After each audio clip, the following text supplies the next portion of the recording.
আসসালামু আলাইকুম। আমরা দেখছি দাদা হুজুরদের নিত্য নতুন ওয়াজ আর গজল পেতে আমাদের চ্যানেলটি সাবস্ক্রাইব করুন, ঘন্টি বেলাইকান দাবিয়ে আমাদের পাশে থাকুন। এ যুবকেরা, এ নবী বাগে প্রেমিকেরা, আল্লাহ নবী জানিয়ে দিলেন কিয়ামতের কঠিন দিনটা, যে দিনে ছেলে বাপের হবে না, বিবি বাপের মা ছেলে বাপের হবে না, বাপ ছেলের হবে না, মা মেয়ের হবে না, মেয়ে মায়ের হবে না, কেউ কারো হবে না, সবাই নফসি নফসি নফসি করতে লাগবে। এই কঠিন দিনেতে হিসাব নিকাশ হবে। জান্নাতীরা জান্নাতে চলে যাবে, জাহান্নামীরা জাহান্নামে চলে যাবে। আল্লাহ পাকের আরশে আজিমের নিচে একদল বান্দারা দাঁড়িয়ে রয়ে যাবে, নূরানি চেহারা, শরীর থেকে নূর চমকাতে লেগেছে। আল্লাহ পাকের ফেরেশতারা বলতে লাগবে, এ তোমরা এখন এখানে দাঁড়িয়ে কেন? বিচার তো হয়ে গেছে, ফাইসাল্লাহ তোমাদের কোথায় হয়েছে? তারা বলতে লাগবে, আল্লাহ পাকের দয়ায় জান্নাতি ঘোষণা হয়েছে। ফেরেশতারা বলতে লাগবে, যাও, জান্নাত ঘোষণা হয়েছে, জান্নাতে চলে যাও। আল্লাহর ওলিরা তো আল্লাহ বলে দিয়েছে, আমাকে যারা কাউকে ডরে না, কাউকে ভয় করে না। এ যুবকেরা, আব্বারা, তরুণেরা, ওলিদের খসলত হলো আল্লাহ যারা কাউকে ভয় করবে না। এটা একটা ওলিদের নমুনা, অনেক নমুনা আছে। এই ফেরেশতা যখন বলেছে জান্নাতে চলে যাও, ওই সময় তারা বলতে লাগবে, এ আল্লাহর ফেরেশতা রে, আমরা তো জান্নাতে যাব না। ফেরেশতারা বলবে, তাহলে কি জাহান্নামে যাবে? আল্লাহর ওলিরা তখন বলবে, হ্যাঁ তাই যাব। ওই সময় ফেরেশতারা বলতে লাগবে, এ আল্লাহ পাকে বান্দারে, কি হয়েছে তোমাদের? কেন তোমরা জান্নাতে যাবে না? ওই সময় তারা বলতে লাগবে, আমার নবী কখনো মিথ্যা কি বলে? এ যুবকেরা, ফেরেশতারা বলতে লাগবে, না, জবান ছিল নবীর, কথা ছিল আল্লাহ পাকের। কোরআনটা ওহী, হাদিসটা ওহী, দুটোই ওহী। একটা ওহী মতলু, একটা ওহী গায়ের মতলু। এ জিবরাইল, তাহলে আল্লাহ নবী জানিয়েছিলেন, দুনিয়ার জমিনে যাকে মহব্বত করবে সে তার সঙ্গে থাকবে। দুনিয়ার জমিনে অনেক এমন মানুষ ছিল, আমাদেরকে মহব্বত করেছিল, আমাদেরকে প্যার করেছিল, আমাদের দরবারে উঠা বসা করত, আমাদের কাছে যেত, আমাদের কাতারে নামাজ পড়তো, আমাদের সঙ্গে বসে সব কেমন করে আল্লাহ আল্লাহ আল্লাহ আল্লাহ করে ডাকতে ডাকতো। আজকে তাদের মধ্যে কিছু মানুষ জানি না কি কারণে জাহান্নামী হয়ে গেছে। এ ফেরেশতারা, যতক্ষণ পর্যন্ত না নবীর হাদিস অনুযায়ী তাদেরকে আমাদের সঙ্গে জান্নাতি দেয়া হচ্ছে, আমরা ততক্ষণ পর্যন্ত আল্লাহ পাকের জান্নাতে যাব না। এ যুবকেরা, আল্লাহ পাক আওয়াজ দেবে, এ আমার ফেরেশতারা সত্য কথা বলছে, আমার বান্দা গুলো কি নিয়ে যাও, জাহান্নামের দরজা করে নিয়ে যাও। জাহান্নামের দরজা করে গিয়ে তারা যাকে বলে দেবে তাদেরকে তুলে তুলে তুলে তুলে দিয়ে তাদেরকে ওলিদের কাতারে আমার দয়া জান্নাতি বানিয়ে দাও। আমার আল্লাহ ওয়ালা হতে গেলে, আল্লাহ ওয়ালা হতে গেলে সব থেকে বড় জিনিস হচ্ছে আদব। সব থেকে বড় জিনিস কি? আদব। আদব যদি না থাকে সে কখনো আল্লাহর রহমত পাবে না। দ্বিতীয় নম্বর হলো, আদবের মধ্যেই সব থেকে বড় সম্মান করতে হবে, আদব করতে হবে খানদানে রাসূলকে। জোরে বলুন সুবহানাল্লাহ। কেননা যত তুমি নবীর খানদানকে সম্মান করবে, আদব করবে, তত তোমার উপরে নবী খুশি হবে। আর নবীকে যত খুশি করবে, তোমার উপরে কে রাজি হবে? চিৎকার দিয়ে বলেন, কে? আল্লাহ। আল্লাহ তো কারো মুখাপেক্ষী নয়। আল্লাহ তাই তার হাবিবকে পাঠিয়েছে। আমার হাবিবকে যে যত খুশি করবে, আমি তত তাকে বেশি ভালোবাসবো। জোরে বলুন সুবহানাল্লাহ। এখন প্রশ্ন, নবীর খানদান যদি ভুল কাজ করে তাহলে কি হবে? প্রশ্ন, উলামাদের দায়িত্ব কাদের? উলামাদের দায়িত্ব তিনাকে আড়ালে ডেকে বড় নরম ভাষায় তাকে বোঝানো। যদি না বুঝতে চায় তেনার থেকে দূরে সরে যাওয়া, সমালোচনা করা নয়। কেননা রাসূল বলেছেন, আমার খানদানের যারা সমালোচনা করে তারা হলো মুনাফিক। আর কোরআন বলছে মুনাফিকের উপরে আল্লাহর লানত। শুনছেন তো বাপ? তাই অনুরোধ করব, আল্লাহওয়ালা যদি হতে চান তাহলে আপনাকে আদবে হুব্বে রাসূল, যেমন রাসূলের মহব্বতটাই নবীর খানদানদেরকেও মহব্বত করতে হবে, প্যার করতে হবে। ইতিহাসের পাতা সাক্ষী দিচ্ছে, এক বিশ্ববিখ্যাত পালোয়ান ছিল হযরতে জুনায়েদ বাগদাদি। নাম নিশ্চয়ই শুনেছেন। একেবারে জন তরুণ যুবক, 20-22 বছরের ছেলে, বিশাল চেহারা, কেউ তার সঙ্গে পালোয়ানে পারে না। রাজার দরবারে কাজ করে, মানে রাজার পক্ষ থেকে লড়াই করতে নাবে। রাজার গর্ব হচ্ছে জুনায়েদ। প্রতিবারই যে যে দেশ থেকে পালোয়ান আসো, এই জুনায়েদকে কেউ হারাতে পারে না। প্রতি বছরের ন্যায় এক বছর প্রতিযোগিতা হতে লেগেছে। ওই প্রতিযোগিতায় দেখা যাচ্ছে জুনায়েদ প্রতিযোগিতায় নাববে রাজার পক্ষ থেকে। এমন সময় দেখা যায় একটা গরিব, দুবলা, রুগা পাটকা, ক্ষুধার্ত মানুষ, চুলগুলো উস্কো খুস্কো, ধুলোবালি জামা মাখা অবস্থায় এসে নাম এন্ট্রি করছে যে আমার নাম লিখুন। যে নাম লিখছে সে ভাবছে তোমার কি মরার শখ গেছে? জুনায়েদের সঙ্গে বড় বড় বক্সার পালোয়ানরা পারেনি, তুমি নাম লিখছো? আরে বলছি লিখুন না। লিখেছে। খেলা শুরু হবে।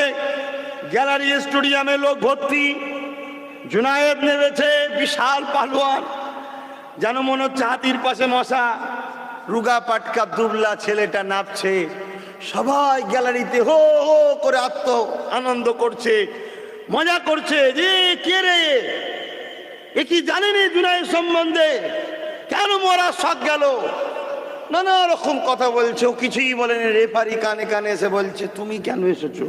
না আমি খেলবো জুনায়েদের সাথে। হ্যাঁ, তবে শুরু করার আগে আমি জুনায়েদের কানে কানে কিছু বলবো।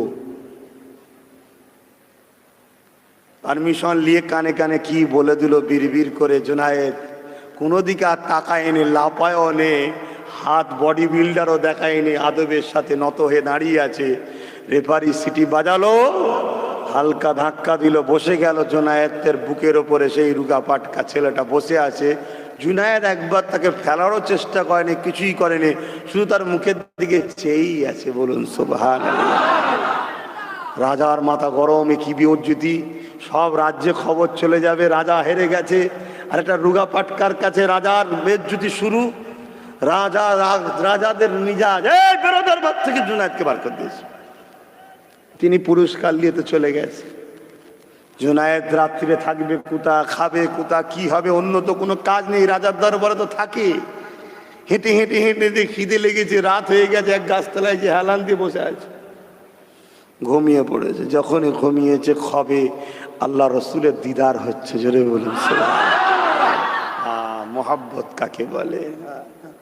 দেখুনি বাবা, হজরতে ওমর ফারুক হুজুরের ছেলে হজরতে আব্দুল্লাহ হুজুর তৎকালীন সময় বিশাল বড় নাম করা ব্যক্তির এক কন্যা তাকে বিয়ে করতে চেয়েছিল।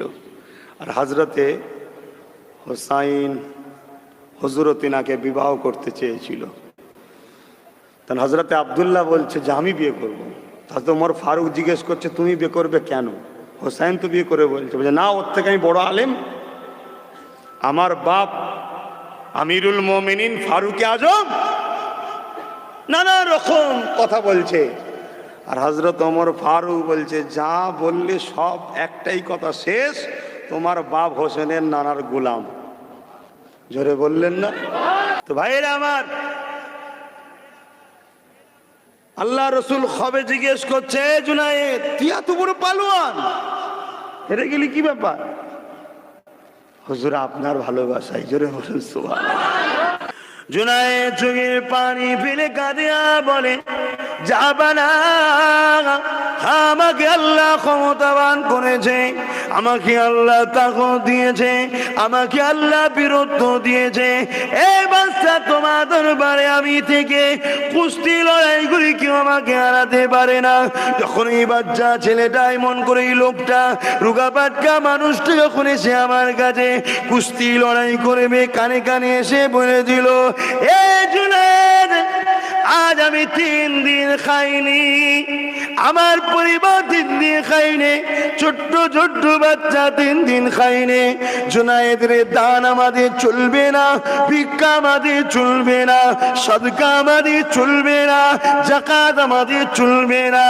এ জুনায়েদ, আমি খানদানে রাসূল, এগুলো আমার চলবে না। তাই কুস্তিতে নেমেছি, লড়াই করব, পারিশ্রমিক নেব, বাচ্চাদের মুখে খাবার দেবো, নিজে খাবো, স্ত্রীদের দেবো। জুনায়েদ রে, যদি সহযোগিতার হাত বাড়িয়ে দাও, কাল কিয়ামতের ময়দানে পিপাসায় যদি বুক ফেটে যাবে, নানা জানকে বলে আমি কৌসারের পানি পান করাবো। বাচ্চারে জীবন দিয়াকে পছন্দ করি, যার খানদান নবীর সঙ্গে জড়িয়ে আছে, নবীর খানদানের বুকের ওপরে কখনো বসতে পারি না। আল্লাহ যে দুনিয়াকে ফানা করে দেবে, আল্লাহ পাক জিবরাইল আর ইসরাফিল দুজন ফেরেশতাকে পাঠাবে। এ মসজিদ থাকবে না, এ গাছপালা তরুলতা, সাগর তুফান পাহাড় কিছুই থাকবে না। এ যুবক আমার আল্লাহকে শোনো, যিনি এই বিশাল বিশাল পাহাড়গুলোকে একটা সঙ্গে আর একটা তুলো যেভাবে ওড়ে, ওইভাবে উড়িয়ে উড়িয়ে ধাক্কা লাগাবে, ভেঙে চুরমার হয়ে বালি কোনাতে পরিণত হয়ে যাবে, কোনো উঁচু টিলাও থাকবে না। ওই দিনে আল্লাহ পাক জিবরাইল ও ইসরাফিল দুজন ফেরেশতাকে পাঠাবে, যা দুনিয়া জমিনে গিয়ে আমার হাবিব মুহাম্মদ রাসূলকে তুলে নিয়ে আসো। আমার নবী পাকের দুনিয়া জমিনে জিবরাইল আসবে, আমার নবী পাক কোথায় খুঁজে পাবে না, কারণ এই দুনিয়া তো আর সেই দুনিয়া নয়, কোনো ঘর বাড়ি জমি জায়গা এমনকি কোনো গাছপালা কিছুই থাকবে না। এই জমিন থেকে আওয়াজ দিয়ে বলতে লাগবে, ও রব্বি আল্লাহ পাক, আপনার হাবিব কোথায়? জিবরাইল খুঁজে পাচ্ছি না। আল্লাহ পাক ওই সময় বলবে, জিবরাইল দুনিয়ার জমিনে কান লাগিয়ে শোনো, যে জায়গা থেকে দেখবে আমার হাবিবের কান্নার আওয়াজ আসছে, যে জায়গা থেকে দেখবে কান্নার আওয়াজ আসছে, ওই জায়গাতে আমার হাবিব তিনার উম্মত উম্মতির জন্য কাঁদতেছে। আল্লাহ পাক ওই রুহের জগতের মেম্বার তৈরি করেছে, ওই মেম্বারে আল্লাহ পাক তিনি কুদরতি ভাবে উঠেছেন। আল্লাহর উঠা কুদরতি উঠে আল্লাহ পাক নবী আলাইহিস সালামের রূহকে দাওয়াত দিয়েছে। ওখানে কোনো আম মানুষের দাওয়াত ছিল না, সমস্ত নবীদের রূহ ছিল। সমস্ত নবীদের রূহদেরকে লক্ষ্য করে আল্লাহ পাক ওয়াজ করতে লেগেছেন। আমার আল্লাহ সেদিন যে ওয়াজটা করেছিল, ওই ওয়াজের বিষয়টা কি ছিল, ওই ওয়াজের টপিকটা কি ছিল, ওই ওয়াজের লক্ষ্যটা কি ছিল, ওই ওয়াজের বিষয় ভিত্তিটা কি ছিল, একটাই ছিল, সেটা হলো মুহাম্মাদুর রাসূল। আল্লাহ পাক সেখানে ওয়াজ করতে করতে বলতে লেগেছে, হে আমার নবীদের রূহরা, হে আমার আম্বিয়াদের রূহরা, আমি আল্লাহ তোমাদেরকে দুনিয়া জমিনে পাঠাবো, আমি তোমাদেরকে কিতাব দেবো, আমি তোমাদেরকে হিকমত দেবো, আমি তোমাদেরকে মাকাম দেবো, আমি তোমাদেরকে সম্মানিত করব, তোমাদেরকে আমি দুনিয়া জমিনে পাঠাবো। কিন্তু আজকে একটা সাক্ষী দিতে হবে। কি সাক্ষী দিতে হবে? আল্লাহ, তোমরা যখন দুনিয়া জমিনে তোমাদের রাজত্ব পিরিয়ড চলবে, তোমরা যখন দুনিয়া জমিনে তোমাদের পিরিয়ডটা চলতে থাকবে, ঠিক এমনই সময় আমার বন্ধু মুহাম্মদ রাসূল যদি আমার ঘর থেকে চলে যায়, আমি যদি তিনাকে পাঠিয়ে দিই, তাহলে তোমরা নিজের নেতৃত্ব ছেড়ে দিয়ে, নিজের রাজত্ব ছেড়ে দিয়ে মুহাম্মদ রাসূলের খেদমত তাকে সাথ দেবে। কি বলো? সমস্ত নবীরা একটাই কথা বলেছিলেন, আল্লাহ আমি আপনার হাবিবকে নবী বলে মেনে নিলাম এবং আমরা কথা দিলাম তিনাকে লিডার নেতা নবী বলে মেনে নিয়ে তিনার সঙ্গে সাথ দিয়ে দেব। আরো জোরে বলুন সুবহান। আল্লাহ পাক কোরআন পাকে ওটাই বলেছে, লাকাদ কানা লাকুম ফি রাসূলিল্লাহি উসওয়াতুন হাসানা। উসওয়াতুন মানে হলো মডেল। এ দুনিয়া মানুষেরা আমি তোদের রব আল্লাহ জানিয়ে দিই, কোরআন আল্লাহ পাকের কথা ওদেরকে আমি জানিয়ে দিলাম। তোরা যদি শান্তি পেতে চাস, তোরা যদি দুনিয়া আখিরাতের সম্মান পেতে চাস, দুনিয়া আখিরাতের বাসাই পেতে চাস, দুনিয়া আখিরাতের ইজ্জত পেতে চাস, দুনিয়া আখিরাতের সম্মান পেতে চাস, তাহলে শুনে রেখে দে আমার মোহাম্মদ রসুলকে মডেল হিসাবে মেনে নে। তোরা নামাজ পড়বি, আমার রসুলকে ফলো কর, রোজা রাখবি, আমার রসুলকে ফলো কর, হজ করবি, আমার নবীকে ফলো কর। দুনিয়া জমিনে তোরা মা বাপকে কিভাবে ভালোবাসবি, সম্মান করবি, আমার রসুলকে ফলো কর। কন্যার বিবাহ কিভাবে দিবি, আমার রসুলকে ফলো কর। সন্তানদের সঙ্গে কিভাবে ব্যবহার করবি, আমার রসুলকে ফলো কর। অমুসলিমদের সঙ্গে কিভাবে মিশবি, আমার রসুলকে ফলো কর। এ দুনিয়ার মানুষ তোদের ধর্মনীতি মোহাম্মদ রসুলকে দেখে, তোদের অর্থনীতি মোহাম্মদ রসুলকে দেখে, তোদের সামাজিকতার নীতি মোহাম্মদ রসুলকে দেখে, তোদের এডুকেশনের নীতি মোহাম্মদ রসুলকে দেখে, তোদের রাজনীতি, তোদের রাষ্ট্রনীতি সব কিছুতেই মোহাম্মদ রসুলকে দেখে কর। যদি তোরা মোহাম্মদ রসুলকে মডেল বানাতে পারি, তাহলে দুনিয়া আখিরাতে শান্তি তোরা পেয়ে যাবে, দুনিয়া আখিরাতে সম্মান তোরা পেয়ে যাবে। আর যদি এর বাইরে চলে যা, দুনিয়া তো বরবাদ হয়ে যাবে, আখিরাত তো বরবাদ হয়ে যাবে। এই আপনাদেরকে বলে দিয়ে যায়, পৃথিবীর জমিনে যারা পিছিয়ে ছিল, শিক্ষাতে, সভ্যতাতে, সব দিক থেকে যারা পিছিয়ে ছিল, এই যুবকেরা, তরুণেরা সেই মক্কা মদিনা আল্লাহ রসুলকে ফলো করে নেওয়ার জন্য আজকে পৃথিবীর শ্রেষ্ঠ জায়গায় তারা চলে গেল। আয় দুনিয়ার জমির আজকে তাদেরকে কত সম্মান করে, কত ইজ্জত করে। এবং এটাও শুনে রেখে দেন, এই পৃথিবীর মানুষ এলেমের শিক্ষা পেয়েছে, এটা আমার আমিনা লাল নবী মুহাম্মদ রসুল থেকে পেয়েছে। মাটির তলাতে এত দামি দামি সম্পদ আছে, আমার রসুল আসার আগে কেউ জানতো না। আল্লাহ নবী এলেমের দরজা খুলে দিয়েছে, এক জ্ঞানের দরজা খুলে দিয়েছে। এই যে আকাশে প্লেন আবিষ্কার করে উড়িয়ে বেড়াচ্ছে মানুষ, এরও জ্ঞানের দরজা রসুল খুলে দিয়েছে, রসুলের আগে কেউ জানতো না। এই যুবকেরা, এই যে আমরা মোটর গাড়ি চেপে বেড়াই, এ সম্বন্ধে নবী হাদিসে জানিয়ে দিয়েছে, এরও শিক্ষা নবী পাক দিয়েছে। এমনকি শুনে রেখে দেন, আজকে পৃথিবী জুড়ে মেডিকেল যারা ডাক্তারি পড়াশোনা করতেছে, তারা আমার রসুলের ঋণকে শোধ করতে পারবে না। সে আমেরিকা হোক, ফ্রান্স হোক, লন্ডন হোক, আর আমার ভারতবর্ষ হোক, কখনো আমার রসুলের ঋণকে শোধ করতে পারবে না। কেন শোধ করতে পারবে না? তাদের ধারণা বাচ্চা হওয়া সম্বন্ধে ভুল ছিল, ভ্রান্ত ছিল। আমার আমিনাল্লাহ ১৫০০ বছর আগে সে এই রহস্যটা, এই জ্ঞানটা আমার আমিনাল্লাহ দুনিয়ার মানুষকে খুলে দিয়েছে। আরো জোরে বলুন সুবহান। আল্লাহ নবী আমাদেরকে কি দিয়ে গেছে? এ যুবকেরা, তরুণেরা, নবী যেমন নামাজ দিয়েছে, তেমন মা বাপের ভালোবাসা দিয়েছে, নবী যেমন রোজা দিয়েছে, তেমন নারীর অধিকার দিয়েছে। পৃথিবীর মানুষগুলো যখন সভ্যতার নামে অসভ্য হয়ে গিয়েছিল, এই সময় তারা নিজের কন্যাকে জিন্দা পুঁতে দিত। আল্লাহ নবী এসে দুনিয়াকে শিখিয়েছে, এ দুনিয়া মানুষেরা, নারী অশুভ নয়, যার ঘরে প্রথম নারী সন্তান হয়, এর মানে হলো ওই বাপকে মহান সৃষ্টিকর্তা জান্নাতের খুশবু পায়গম দিতে লেগেছে। আল্লাহ নবী দুনিয়াকে দিয়ে গেছে, যার ঘরে নারী সন্তান হয়, একটা হয়, দুটো হয়, তিনটে হয়, পর পর তিনটে নারী সন্তান হয়েছে। ওই বাপ তিনটে নারী পেয়ে অখুশি হয়নি, ওই বাপ তিনটে নারী পেয়ে মন খারাপ হয়নি। ওই তিনটে কন্যা সন্তানকে ওই বাপ যদি লালন পালন করে, আদর দিয়ে পড়াশোনা করে বড় করিয়ে বিবাহটা দিয়ে দিতে পারে। শোনো, শোনো, এদিকে শোনো, এ যুবক শোনো, শোনো, আমার নেতা কথা শোনো। হতে পারে আমেরিকা পরমাণু বোমা বানাতে পেরেছে, কিন্তু আমেরিকা তাদের বেটিদের ইজ্জতকে বাঁচাতে পারেনি। হতে পারে পৃথিবীতে অনেক বড় বড় মিসাইল প্লেন তৈরি করতে পেরেছে, কিন্তু তারা তাদের বেটি ও ছেলেদের সংসারে শান্তি আনতে পারেনি। কিন্তু আমার আমিন আল্লাহ এই পৃথিবীর জমিনে মানুষের হৃদয়কে কন্ট্রোল করেছে, তাদের অন্তর দখল করেছে, তাদের হৃদয়ে শান্তি ঢুকিয়ে দিয়েছে, তাদের অন্তরে শান্তি ঢুকিয়ে দিয়েছে।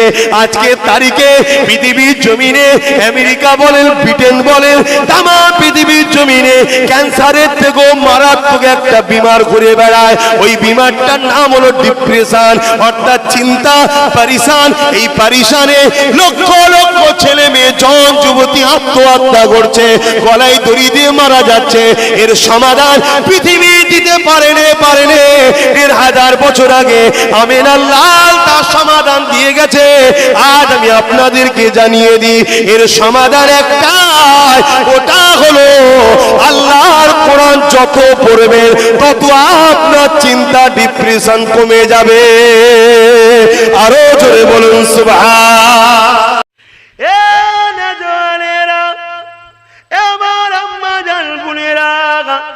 এই দুনিয়া জমিনের রূপ আল্লাহ আপনাদের দিয়েছে, সৌন্দর্য আল্লাহ আপনাদের দিয়েছে, দামি আল্লাহ আপনাদেরকে বানিয়েছে। দুনিয়ার জমিনে আপনারা আপনাদের ব্যবহারে, আপনাদের আখলাকে, আপনাদের চলনে আপনারা আপনাদের ইজ্জত দামকে মিটিয়ে দিলে, কিন্তু আমার আল্লাহ পাকের কুদরতি নজরে আমার নবীর দ্বীন ইসলামে নারীদের কত মর্যাদা শুনুন। আল্লাহ নবী জানিয়ে দিলেন, যখন কোনো বাপ বাজার থেকে ঘরে আসবে, কিছু যদি খরিদ করে নিয়ে আসে, কন্যা সন্তান পুত্র সন্তান রয়েছে, আগে কন্যা সন্তানের হাতে দেবে, সে তার পছন্দর মতো নিজের জিনিসটাকে নিয়ে নেবে, তারপরে পুত্র সন্তান পাবে। ইসলামে নারীর মর্যাদা কত আল্লাহ নবী জানিয়ে দিলে। এ দুনিয়া মানুষেরা ১,৫০০ বছর আগে নারী হলে জেন্ত পুঁতে দিত, নারীদেরকে হত্যা করে দিত, নারীগুলোকে বাজারে বিক্রি করে দিত, বাড়ির লোকেরা ধনী লোকরা এসে কিনে নিয়ে যেত, তাদের ঘরে দিয়ে কাজ কাম করাতো, প্রয়োজন হলে তাদের শরীরকে শোষণ করত, তাদেরকে হত্যা করে দিত। এই ছিল পৃথিবীর জমিনের চরিত্র, যারা নারীদেরকে ভোগের পাত্রী বানিয়ে দিয়েছিল।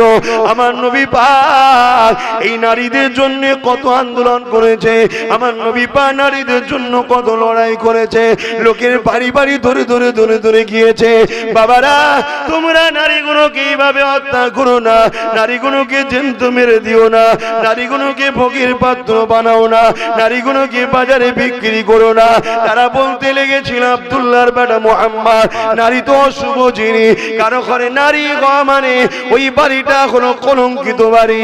আল্লাহ নবী বলেছেন, না রে বোকা, তোদের যে স্রষ্টা তোদেরকে পুরুষ বানায়, তিনি ওদেরকে নারী বানায়। তোদের দুজনের মিলনের মাধ্যমে পৃথিবীর জমিনে মানুষ জাতির সিলসিলা জারি রেখেছে।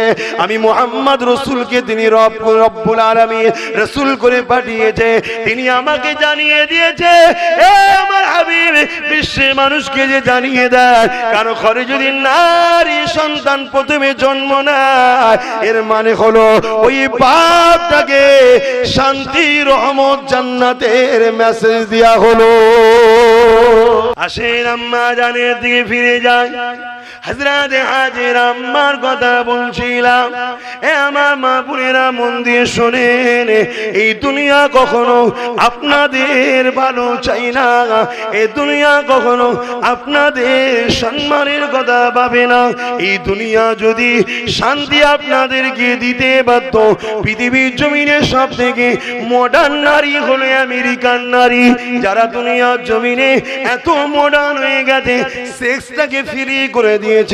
মাফ করবেন, শুনতে খারাপ লাগলো, সত্য কথা, কিন্তু আমেরিকান নারী 16 বছর বয়স রয়েছে, পশ্চিমা দুনিয়ার নারী 17 বছর বয়স হয়েছে, হঠাৎ করে তার গর্ভে সন্তান এসে গেছে।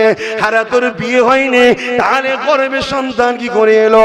ওই নারীটার চোখের পানি ফেলে বলে, আজ আমি মুহাম্মাদের কালচার না মানার জন্য আমার বাপের সন্তান আমার গর্ভে চলে এসেছে। অর্থাৎ ওর দেহকে ওর বাপ পর্যন্ত শোষণ করে নিচ্ছে। এই চরিত্র যাদের, তাদের পশ্চিমা কালচার আজ তোমাদের মধ্যে চলে আসছে। পশ্চিমা কালচার আমাদের জন্য নয়, আমাদের কালচার হলো একটাই কালচার, নবীর বেটি ফাতেমার কালচার।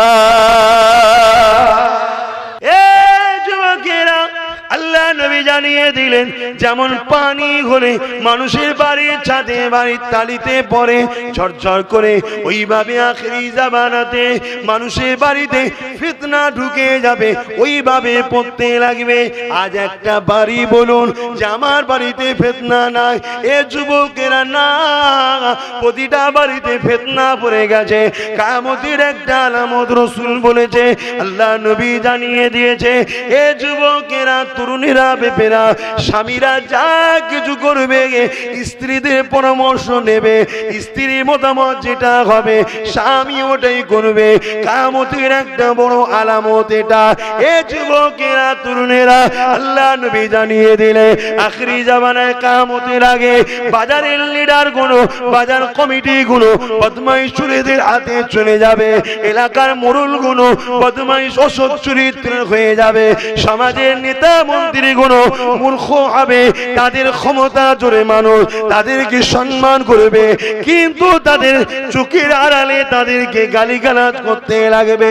এই সময় জানবে আখিরি জমানা চলে এসেছে। আল্লাহ নবী আরো জানিয়ে দিলে ফোরাত নদীটা শুকিয়ে যাবে, ওখান থেকে সোনার পার উঠবে। এই যুবকেরা, অলরেডি ফোরাত নদী শুকিয়ে যেতে গেছে। 2023-এর মধ্যে সমীক্ষা বলছে পুরো শুকিয়ে যাবে, অলরেডি সোনা দেখা যাচ্ছে। নবী আমার জানিয়ে দিলে, এ আমার উম্মতিরা, ওই সোনার পাহাড়টা যখন উঠবে, আমার তোমাদেরকে সতর্ক করে দিই, ওই পাহাড়টাকে নিবার জন্য এক রাজা 3 ছেলে লড়াই শুরু হয়ে যাবে। পৃথিবীর শক্তি দেশগুলো ওই পাহাড়টা দখল করার জন্য লড়াই করবে। আল্লাহ নবী জানিয়ে দিলে ওখান থেকে মানুষ সামান্যটুকু উপকার পাবে না, অর্থাৎ সোনাটা নিতে পারবে না। অথচ এই লড়াইয়ে 9 জনের মধ্যে 7 জন মারা যাবে। আজকে পৃথিবীর জমিনে 900 কোটি মানুষ, ওই পাহাড়কে কেন্দ্র করে লড়াই হবে, সেখানে 700 কোটি লোক মারা যাবে। আরে বড় দুঃখ লাগে। আল্লাহ নবী জানিয়ে দিলেন সুদ হলো হারাম। এ আমার আব্বা জানেরা, এ আমার আম্মা জানেরা, আজ বলুন তো দেখি, আব্বাস সিদ্দিকীর চিন্তা ভাবনা অনুযায়ী 100-র মধ্যে 90টা মুসলমান আজকে সুদ খায়। এটা বলা কি বেশি হয়ে গেল না কম হলো? কম হয়ে গেল। আহা, অথচ নবী আমার জানিয়ে দিলেন যে সুদ খায়, প্রথম নম্বর গুনাহটা কি? যে সুদ খেলো সে এই ঘোষণাটা দিল, এই সুদ খেয়ে প্রমাণ করে দিল, আল্লাহ নবীর বিরুদ্ধে আমি যুদ্ধ করতে রাজি। কিয়ামতের দিনে আল্লাহ সুদখোরকে তুলে বলবে, উঠে দাঁড়া, তুই সুদ খেয়েছিলিস, আমার সঙ্গে যুদ্ধ, আমার হাবিবের সঙ্গে যুদ্ধ করবি বলে আজকে আমি তৈরি আছি, তুই আয় যুদ্ধ কর। এরকম একটা জঘন্য কাজ আজ আমার কোরআনের ঘরের ছেলেরা, মুসলমান ঘরের ছেলেরা কাদের পাল্লায় পড়ে করে ফেলছো। তোমরা কি বুঝতে পারছো না? এটা তোমাদেরকে ইসলাম থেকে মিটিয়ে দিবার একটা ষড়যন্ত্র। এখন নতুন নতুন প্রকল্প তৈরি হয়েছে, 1% সুদ, 2% সুদ, বিশেষ করে মুসলমানদের ঘরে বেশি বেশি ফ্যাসিলিটি দেওয়া হচ্ছে। কেননা ওই বেঈমান শয়তানগুলো জানে 1% হোক আর 1/2% হোক, 1 আনা হোক আর 2 আনা হোক, মুসলমান যখনই সুদ খেয়ে নেবে তার মানে সে ঘোষণা দিয়ে দিল নবী মুহাম্মাদের সঙ্গে যুদ্ধ করব। নবী মুহাম্মাদের সঙ্গে যে উম্মত যুদ্ধ করবে বলে আল্লাহর রহমত সে পাবে না। আমরা যখন এদেরকে কাটবো এদের উপরে আর ফেরেশতা আসবে না, এরা তখন সাহায্য পাবে না। এই যুবকেরা, সুদের 70 গুণ পাপ আছে, 70 রকমের পাপ আছে। সব থেকে নিঃশেষ পাপ হলো নিজের মায়ের সঙ্গে শারীরিক সম্পর্ক করা। লা হাওলা ওয়ালা কুওয়াতা ইল্লা বিল্লাহিল আলিয়্যিল আযীম। একবার কি মনে পড়ে না কি করে তোমরা সুদ না, কি করে কেউ যদি সুদ খেয়ে থাকো তওবা করে না? এই যুবকেরা, কেননা আমার নবী পাক 3 দিন পেটে পাথর বেঁধে কাটিয়েছিল তোমার আমার জন্য। যদি আমার কোন উম্মত একদিন না খেতে পারে, কমসে কম হারাম খাবার আগে ভাববে আমার নবী পাক 3 দিন পাথর বেঁধেছিল, আর আমি তো একদিন নাই খেতে পাইনি। এ আমার আম্মা বোনেরা, আজ বড় দুঃখের বিষয়, প্রতিটা বাড়ি বাড়ি বন্ধন লোন শুরু হয়ে গেছে। বন্ধন লোনটা কি জিনিস? হারাম জিনিস, সুদ জিনিস। মারে তোর ঠিকানা জাহান্নাম হয়ে যাচ্ছে। তোর বাচ্চা বাঁচাবো বলে বলতে চাইছি, বোন রে তোর ঠিকানা জাহান্নাম হয়ে যাচ্ছে। তোর ভাই বাঁচাবার জন্য বুঝাচ্ছি, তোর এই সুদের বিষয়ে বলতে গিয়ে মা বোন রে, আমার দুশ্মন কিন্তু এই সুদখোররা হতে লেগেছে।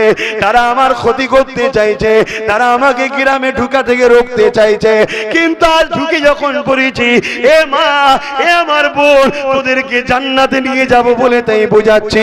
কতটা অভাবী সংসার তোদের হয়েছে মনে রেখে দাও। হযরতে ফাতেমা তাজ-জাহরা বাড়িতে এমনও দিন গেছে, একদিন নয়, 2 দিন নয়, 3 দিন রোজা রেখেছিল। সেরি তো পানি, ইফতারেও শুধু পানি। তথাপিও ফাতেমা একবার বলেনি, আল্লাহ আমি তোমার উপরে বেজার, তুমি আমায় খাওয়ালে না কেন? আমি তো তোমার রোজা রেখেছিলাম, ইফতারটাও কেন দিলে না? আমি তো তোমার রোজা রেখেছিলাম, সেহরিটা কেন দিলে না? না না না, ফাতেমা কি বলেছিল? এ মা বোনেরা শোনো, অভাব হয়ে গেলে ফাতেমাকে স্মরণ করো। যদি ফাতেমার সঙ্গে জান্নাত থাকতে চাও, আর যদি দুনিয়ার নষ্ট ভুষ্টা মেয়েদের সঙ্গে জাহান্নামে থাকতে চাও মা বোনেরা, তাহলে তাদের মতো হয়ে যাও, কিছু করার থাকবে না। আর যদি মনে করো জান্নাতে যাব, তাহলে আমি আব্বাস সিদ্দিকী গাঁজা খেয়ে গল্প বলতে আসেনি, কোনোদিন যেতে পারবে না। যদি সুদ তোমার মধ্যে চলে যায়, হতে পারে না, হতে পারে না। তাই শুনে রেখে দাও, হযরতে ফাতেমা তাজ-জাহরা কি বলতে লেগেছে, আল্লাহ আমি ফাতেমা 3 দিন রোজা রেখেছি, এই রোজাতে সেহরি তো পানি খেয়েছি, ইফতারও পানি খেয়েছি, কোনো কিছু আর পাইনি। ফাতেমা তথাপিও আল্লাহ তোমার উপরে বেজার নয় কেন? ফাতেমাকে আমি নিজে বানাইনি, বানিয়েছেন আপনি। আপনি যদি আপনার সৃষ্টিকে 3 দিন খুশি রেখে খুশি হতে পারেন, আমি ফাতেমা কেন আপনাকে খুশি করার জন্য 3 দিন ধৈর্য ধরতে পারবো না?